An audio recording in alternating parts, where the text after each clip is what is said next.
যত কৈফিয়ত চাবে তার জবাব সরকারকে দিতে হবে। It is Sarkar.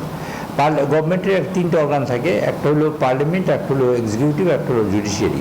It is a parliament. Parliament is a above all and it is also supreme. কাল শুরু হচ্ছে জাতীয় সংসদের তৃতীয় অধিবেশন। আলোচনায় সংবিধান সংশোধনে কমিটি গঠন, আইন শৃঙ্খলা, দ্রব্যমূল্য, জ্বালানি সংকট। সরকারের গুরুত্বপূর্ণ বেশ কয়েকটি মন্ত্রণালয়ের কার্যক্রম নিয়ে জবাবদিহি চাইবেন সংসদ সদস্যরা। সরকার দলীয় চিফ হুইপ নুরুল ইসলাম মনি জানান, সব প্রশ্নের উত্তর দিতে প্রস্তুত সরকার। শুরু হচ্ছে জাতীয় সংসদের তৃতীয় অধিবেশন। আলোচনার কেন্দ্রে সংবিধান সংশোধনে 17 সদস্যের কমিটি গঠন। গুরুত্ব পাবে স্বরাষ্ট্র, পররাষ্ট্র, পরিকল্পনা বিভাগ, পরিসংখ্যান ও তথ্য ব্যবস্থাপনা বিভাগ, বাস্তবায়ন পরিবীক্ষণ ও মূল্যায়ন বিভাগ এবং পার্বত্য চট্টগ্রাম বিষয়ক মন্ত্রণালয়।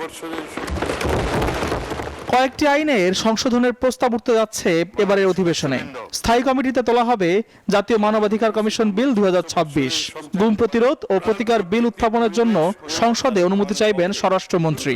উন্নয়ন কর্মকাণ্ডে সরকারের 6 মাসের কর্মকাণ্ড নিয়ে প্রশ্নের ফুলঝুরি নিয়ে সংসদে সরব হতে প্রস্তুত সরকার বিরোধীরা।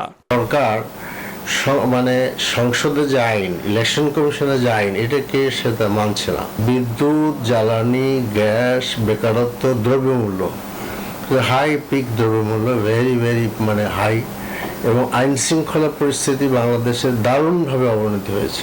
সরকারি দলের চিফ হুইপ বলছেন, সব প্রশ্নের জবাব দিতে প্রস্তুত সরকার। Spanish digital print tiles, ATI tiles, এক টাইলসে জীবন পার। যত কৈফিয়ত চাবে তার জবাব সরকারকে দিতে হবে। ইট ইজ সরকার। গভর্নমেন্টের তিনটা অর্গান থাকে, একটা হলো পার্লামেন্ট, একটা হলো এক্সিকিউটিভ, একটা হলো judiciary. It is a parliament. Parliament is a above all and it is also supreme. সংবিধান সংশোধন কমিটিতে বিরোধী দল অংশ নেবে বলেও আশা করেন তিনি। যিনি বিরোধী দল থাকবেন তাদের আমরা রেশিও হারে সব মিলিয়ে টোটাল 10টা কমিটি সভাপতি করা হবে। এটা তা আমরা তো জুলাই সনদ কিছুই বাস্তবায়ন করি না, কিছুই করতে পারি না। এটা সংশোধনটা পাশ হইলে ওটা থাকবেন, অবশ্যই থাকবেন, না হলে তো আমরা করবো কি। সংবিধান সংশোধন থেকে শুরু করে দ্রব্যমূল্য, আইন শৃঙ্খলা ও জ্বালানি সংকট নিয়ে দেশে এখন আলোচনা তুঙ্গে। সব মিলিয়ে বহু গুরুত্বপূর্ণ ইস্যু সামনে রেখেই বসতে যাচ্ছে সংসদের তৃতীয় অধিবেশন। মাননীয় সদস্যবৃন্দ, আল মোহাম্মদুল খান, নিউজ 24, ঢাকা।